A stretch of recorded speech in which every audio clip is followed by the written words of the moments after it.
This is a podcast from soof.co.uk. Hello, I'm Patrick Downs. This is all about film, whether it be Blu-ray, DVD or streaming. This is Bring the Film. It's 1943. The Allies are determined to break Hitler's grip on occupied Europe and plan an all-out assault on Sicily. But they face an impossible challenge: how to protect a massive invasion force from potential massacre. It falls to two remarkable intelligence officers, Ewen Montagu and Charles Cholmondeley, to dream the most inspired and improbable disinformation strategy of the war, centred on the most unlikely of secret agents, a dead man, based on the extraordinary true story. This is Operation Mincemeat. I may vomit. I may vomit with you. Every piece of intelligence says that the Nazis are waiting for us in Greece. And every piece of intelligence may be the greatest deception the Nazis have ever played against us.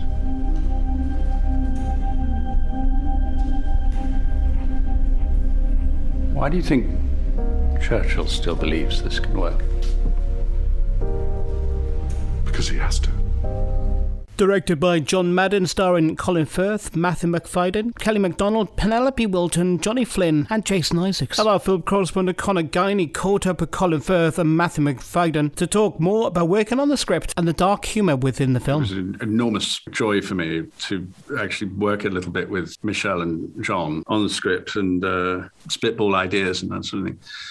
I think all of us thought humour would be really important, and I think it's inherent in it, and I think that the attempt to take that picture is based on the report of that really happening. The humour's of a pretty gallows nature, obviously, and I think that clever people under pressure often will use humour just to deal with it, and the nature of this ruse is so peculiar. It is so grotesque and absurd that dark humour is probably never far away anyway. Yeah, it was really refreshing to watch. And Matthew, how much did you know about the real life operation before you signed up?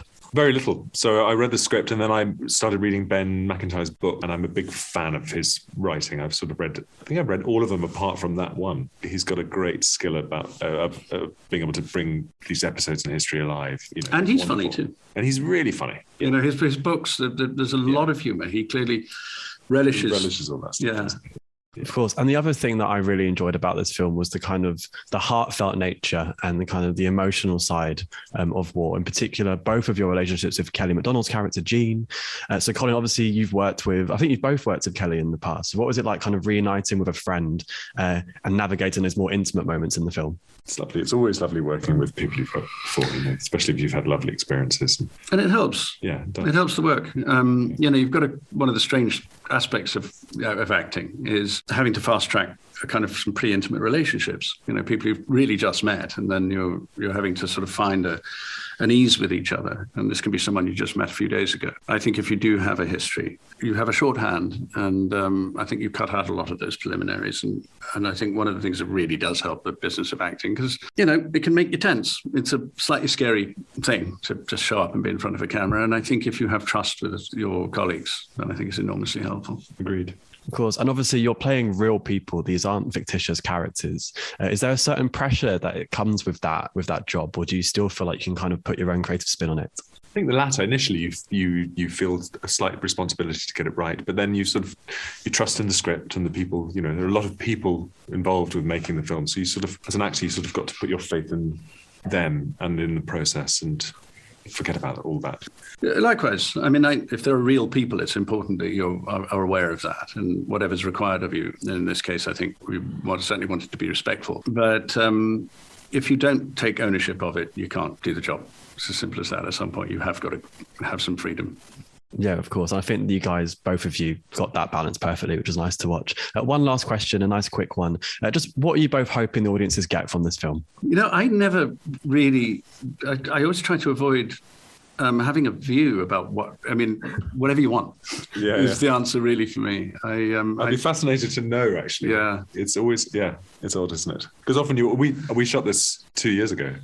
Was it 2 years ago? Yeah, finished in February 2020 or something. Yeah, so longer.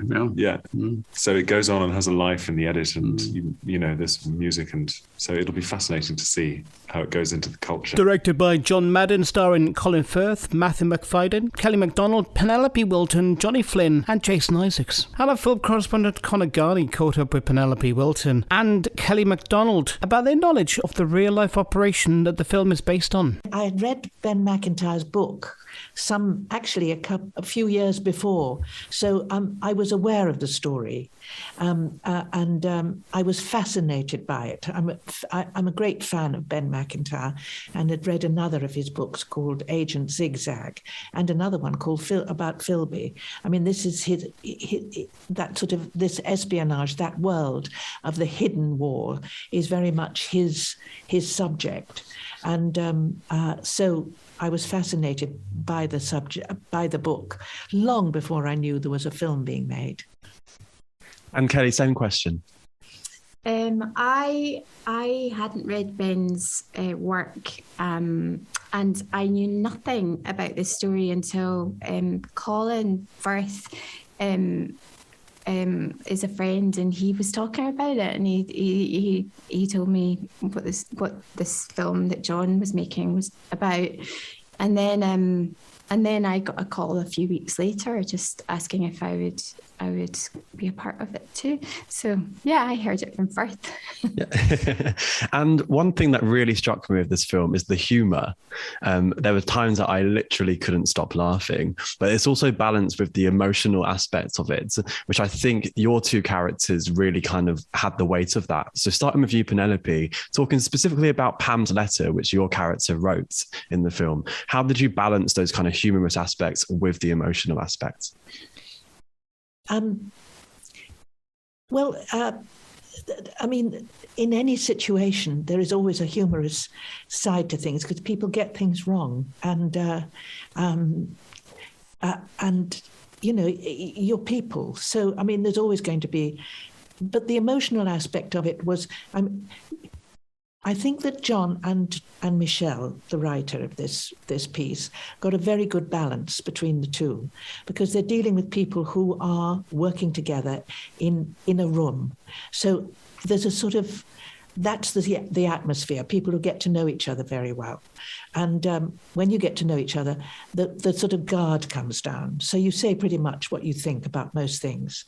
And the emotional side of things was that she is a great friend of Ewan's, but she's also aware that there's a sort of other feelings in the room between Jean and Ewan, and also Cholmondeley, and also when they're actually fitting Captain Martin up with all his accoutrements for his sailing away.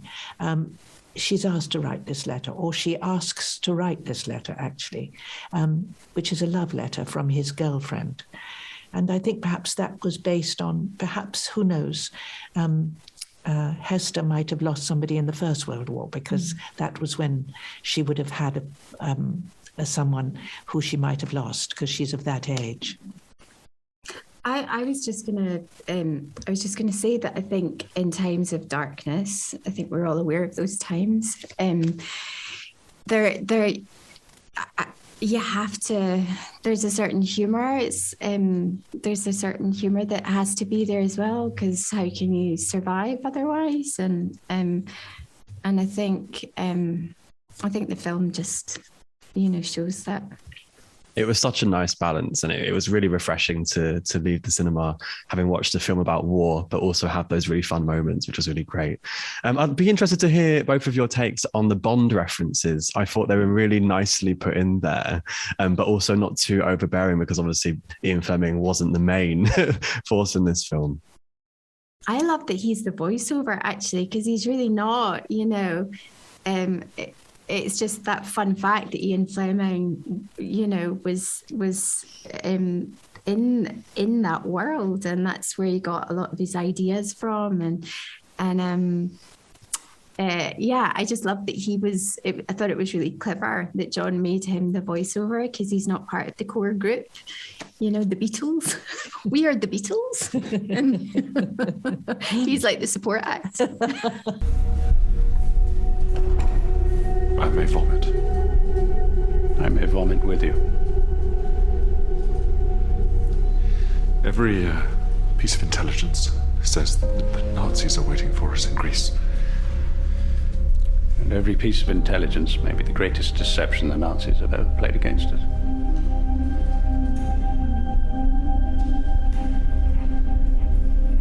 Why do you think Churchill still believes this can work? Because he has to. Directed by John Madden, starring Colin Firth, Matthew Macfadyen, Kelly Macdonald, Penelope Wilton, Johnny Flynn and Jason Isaacs. So our film correspondent Conor Garney caught up with Jason Isaacs and Johnny Flynn to talk about how much they knew about the operation before joining the cast. Just a headline, if that. And so I assumed I knew a lot, and my mind was blown by the real intrigue and the clash of iconoclastic characters and the times it went way off field, and it didn't just skirt with disaster, it was disaster, rescue from disaster, and quite how the thing played out. And quite what a risk it was. I mean, I had no idea the level. There was a huge deception operation taking place across the world, and in Egypt and in Greece, and this was one small part of it. If it had gone wrong, all the rest of the dominoes would have fallen. So quite what a gamble they chose to take on this was all new information to me. And Johnny, you played, perhaps to the common viewer, one of the most well-known faces, Ian Fleming. How did you go about, did you know that it was the Ian Fleming, first of all? And how did you go about as an actor kind of having that balance between presenting what happened at Operation Mincemeat, but also kind of giving the nods, kind of references to us? I mean, this is a, you know, this is a story based on real events, but first and foremost, it's a film, and it is a piece of entertainment. And telling a fascinating and poignant story, but in the writing there was a lot of license with the comedy and the sort of the beats and the fun that you could have with what the audience knows about Fleming that he doesn't know about himself in terms of what he becomes later in life, and knowing and loving the Bond character, which he hasn't created yet. So to have those scenes in Q Branch and to be kind of referencing, for me, I thought of those early 60s Bond films that I loved, the Sean Connery Bond in particular, and had fun just having that in the back of my mind, even if Fleming didn't yet. So yeah, there was a bit of license, and it was a lot of fun. And Jason, you had some great scenes with Winston Churchill, aka Simon Russell Beale. How was it working with him on this film? So Simon and I had done Death of Stalin together. And we'd also been student actors together, and we'd been to the Student Drama Festival as teachers together. We'd been at years before we were at university. So we have a long history. So it was just, there's something incredibly familiar and empowering about being with another actor you like so much, you respect so much, who's so great at his job, and thinking, oh, here we are in a different outfit, playing different people in a different situation. He's a magnificent actor, and it's a joy watching. What's funny about actors that you know is that there's a green room, there's a bit where you're having lunch and you're relaxing with them, and suddenly someone says action, and there's a tremendous tension or antipathy or hatred or fear or love or what is between you, and you both decide to play. You're like children in the playground, both decide fully to commit to playing this thing. And you look into each other's eyes and you feel those things as best you can. And then they go cut, and then you talk about your cats and dogs and children or lives again. It was a lovely feeling working with him and Alex Jennings and various others who I've worked with before, and people like Johnny I hope to work with again. There's something about being a troupe of actors, available for hire, will travel, have makeup, that is very comfortable for me. Of course. And one last question before we wrap, nice and brief. Did you know this film was supposed to be really funny? Oh, I don't know. I wasn't trying to be funny. I don't know. I think when you're an actor, you're relying on your own personal truth in the scene and the situation, and the writing and the situation might be funny in an incidental way, and the thing that happens that changes the course of the scene you're not supposed to know about as an actor. So you don't have that in your mind. You're not necessarily trying to be funny. So comedy comes out of high stakes sometimes. This is a mad idea. It's a crazy idea that they're carrying off. So there's going to be some you know, there's going to be laughs for the audience. We're not laughing on screen very much. I have an inkling when you put, you know, Jason, Colin, Matthew, all these people, Alex, Simon together, it's going to be quite funny. We're searching. I knew it might be funny. We're more Spinal Tap than AC/DC now, I think it's fair to say. Nice. Directed by John Madden, starring Colin Firth, Matthew Macfadyen, Kelly Macdonald, Penelope Wilton, Johnny Flynn and Jason Isaacs. And our correspondent Conor Garney caught up with John Madden and Ben McIntyre, the director and author, about when he first heard of Operation Mincemeat and how he came to write the book. Well, as a boy, actually, I first heard about this then legendary, highly mythologized tale of the dead man who is used for a wartime deception. And even at that time, as a teenager, I thought, this is fascinating. If it's even quarter true, this must be really, really interesting. And then when I came to write the book, and the timing was just very lucky, really. They began to release the Operation Mincemeat files in 1996.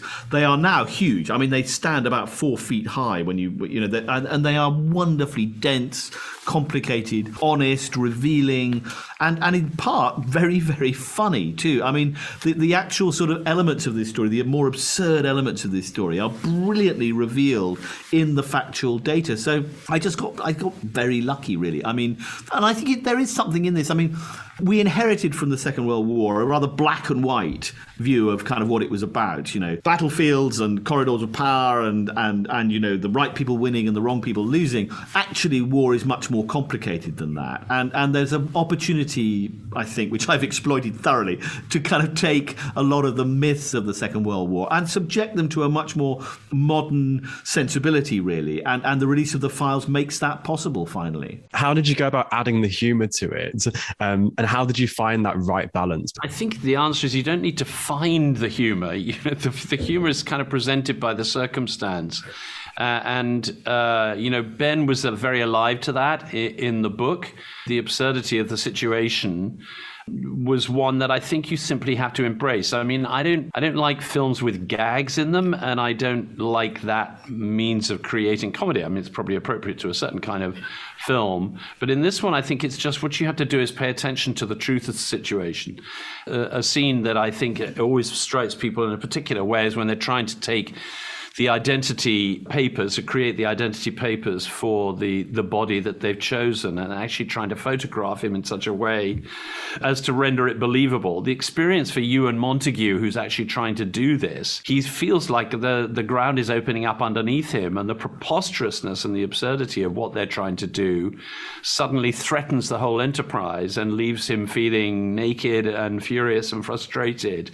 And if you play that truthfully, it takes care of itself, I suppose. And I think, you know, with all of this whole story, you have to embrace the oddities of it and just simply go with that. If it stayed in one place all the way through, it would be one kind of film, but it doesn't. It evolves into something that actually carries an enormous kind of emotional charge that increases as the story goes on. So I love films that have a mixed tone. And I think that's a very enjoyable experience, strangely, for an audience to be swerved in a direction that they're not expecting to go in, and suddenly finding that on the heels of something that is funny, something very upsetting follows in its wake. Yeah, and it was enjoyable to watch for that same reason, right? It was so multifaceted. Yes. We've got running out of time, but obviously you got such a great cast to deliver this for you. Yes. John, how was it putting those together? And Ben, how was it kind of seeing that come to fruition? Ben did an amazing job telling this story, and again was, I think, acutely responsive to the oddity of some of the characters that actually people it, and drew very vivid portraits of them. As a result, I had a great screenwriter, Michelle Ashford, who really was very, very focused on the characters themselves. And frankly, we had a very nice situation. There's an extraordinary array of actors for this kind of material that we have in this country.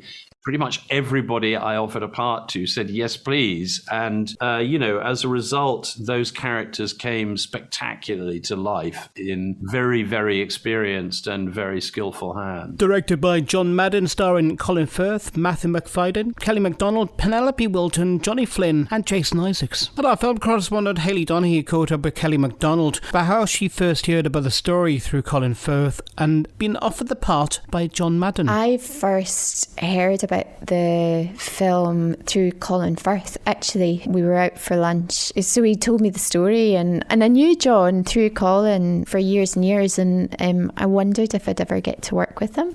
A while after I'd had lunch with Colin, I got a phone call saying I've been offered a part in the film. So that's how I first heard about it. I just think the story is amazingly compelling, and it's one of those things you can't believe actually happened. Absolutely. I was going to say that, actually, fact is stranger than fiction. And on that, could you talk about the fact that the plot was actually conceived by the famous James Bond Ian Fleming? I know. Ian Fleming, before he wrote the Bond films, was sort of clearly thinking up, these incredible spy stories. I think that's a lovely way of coming at the story is that it's, the voiceover is Johnny Flynn, who plays Ian Fleming, and it just gives it this really strong backbone. I just think it's a really clever idea. Absolutely. And it's so cool to see someone playing Ian Fleming in a film, isn't it? I wanted to talk to you about, obviously, your character. She's a really impressive woman, isn't she? And kind of so impressive to have her and, Penelope's character involved in such a top secret operation kind of breaks the mold of female roles that we've seen in war films of that time. I was wondering for you kind of how impressed you were with the female roles and the strength of the female roles. I was particularly impressed with Jean Leslie, the character I play. I mean, on the page, she was actually written as an English character. I was having a conversation with Colin and John one day, and I said, I think it's kind of more interesting to make her Scottish because it's a very English story and it's a lot of English male voices and I think it just adds a different layer to it, having this educated Scottish woman around. The strength in the characters, the way I read them on the page was just really exciting and seemed to be, what was happening during the war with the women at home. All these women were sort of promoted in life, and it was an incredibly dark and disturbing time, but there was also this sort of zest for life, and I think Jean Leslie, she inhabits that position. She's got a very interesting job, and she also is living her life outside of that. Absolutely. And along with Penelope, how impressive it is Penelope to work with. I love Penelope Wilton. John calls her Pep. A few people call her Pep. That's her sort of nickname, but I'm stuck on Penelope. She's incredible. We got on really, really well, and her character as well is just so heartbreaking. She's this sort of spinster type, and she's the one that's given the task of writing the love letters. And so there's this whole sort of side of her character that becomes exposed. It's just beautiful. Yeah, it was just a dream team, honestly. I mean, Colin Firth, lovely that you talked about him before and that you knew him before. How much fun is he to work with, and kind of how does he approach his scenes? I don't see the process with these people. They're all so talented, and it feels like they're doing nothing, like they have to do no sort of they have no process, but I'm sure everybody has their own sort of quiet process. Colin I've worked with, this is our third film, and I've also worked with Matthew before. We played husband and wife in Anna Karenina. I just love the fact that Colin and Matthew, both having played Mr. Darcy, had never actually met or worked together, and it was just really fun for me to watch their relationship blossom because I'm friends with both of them, and they got on like gangbusters. And you talked a bit about John Madden, but I mean, he's brought us some of the most loved films of all time, continues to do so. What kind of atmosphere does he create on set for you and the others? John is he's a wonderful director. I actually met him when he was making Shakespeare in Love. It's the first time I met John because I went to visit Colin on set. He was filming somewhere, I can't remember, in London, and I went to visit. And yeah, so it's like everybody goes back quite a way. And John just has this extraordinary team around him. I think he works with the same people again and again. And to be honest, like the actors, we all kind of looked after ourselves. You know, they would set up chairs in a room for us, and we were happy as Larry. We could have just, usually at work you're kind of desperate to get on set and there's a lot of waiting around, but our waiting around was just the best time I think I've ever had on any job. That's so nice.